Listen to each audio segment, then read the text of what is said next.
Hello again. I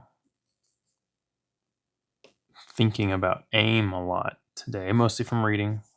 I'm back to a little bit more of a study routine lately now that my move is settling down. And one of the things I was reading today is the importance of an upward aim.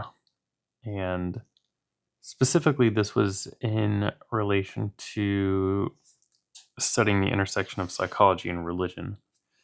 And why so much of religious, specifically biblical language, is built around, well, this idea, for instance, that heaven is up and hell is down, when um, a fuller understanding of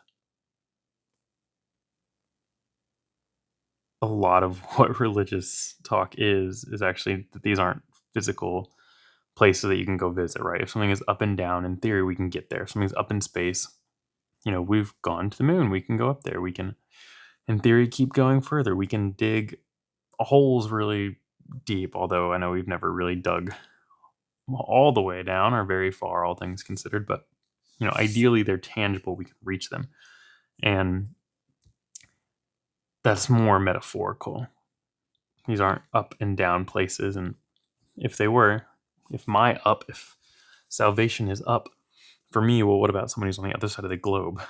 That would be their down, right? So, this is metaphorical in some sense, but the imagery is sound, where having an upward aim is important, and it's this countenance shifting piece. And I think it's a better way to look at it is, if you see someone walking with an upward stature, shoulders back, posture up, not not overly posh or ego filled, but just someone who's happy and upbeat, and they're looking up and they're enjoying the sun and the sky. We have a tendency to enjoy them more, and they have a tendency to be enjoying their life more versus someone who's looking down and slumped, and people just walking around staring at their phone. There's a lot of it's not body language studies, I don't think, but I forget it's a sociological type study where people are assessed for how they view other people. And when you look at someone walking head down, looking at their phone, a common narrative that people have in their head is it's harsh, apparently, but that person's a loser. That's a really interesting language.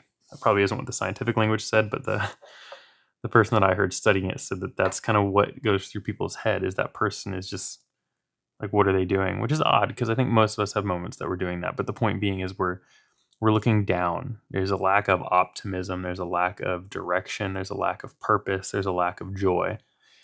Even if we like what we're looking at, this is how this is communicated to people, is down and slouched over and looking down, and instead of up and open. And so why can this be relevant? I'm not huge on just taking time to refine my overall stature. I think it's good to make good impressions and to walk with some form of confidence and movement and intentionality. But the main reason I bring this up is a sense of purpose and direction, and that can be described as an upward aim. You want something beneficial, and I think a good summary of an upward aim is something that helps everything. It helps you. It helps everything that you interact with. It helps your neighbor, your family, and your descendants as well, and the human race. You could say, well, what if I'm just enjoying playing video games?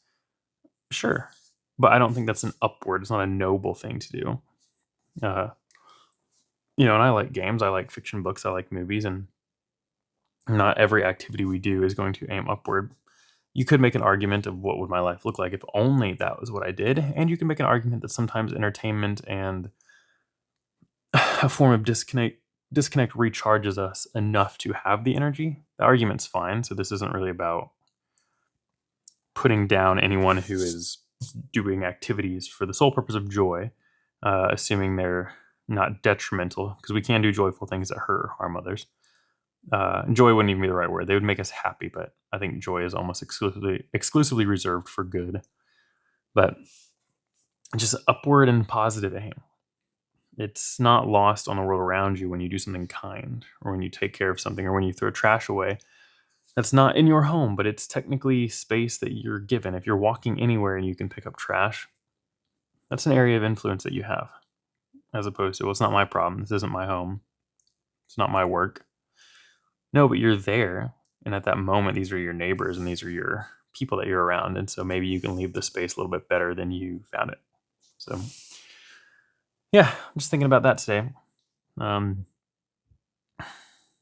yeah, I'm excited to step back into a little bit more psychology research. Obviously, if you watch the article videos, I think about those things, but sometimes it doesn't feel great to just reiterate what I've been reading from the articles because I'm doing videos on those separately.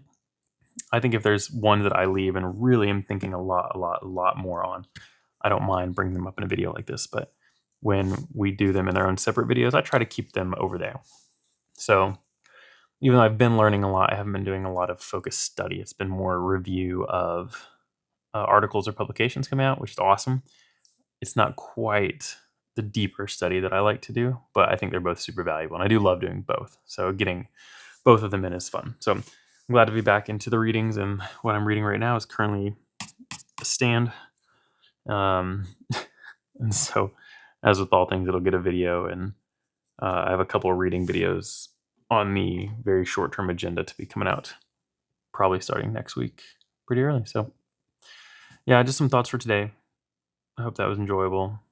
Testing the lighting in here. I like this lighting more, although I need to up this versus whatever's going on when my overhead lights are on. And for some reason now this area does this like weird, like bright, or is it over here? One of them does like this pulsating brightness, even though nothing in the room is changing except my position to the camera. So I don't know. But more of that in the future. Anyway, happy Monday and see y'all next week.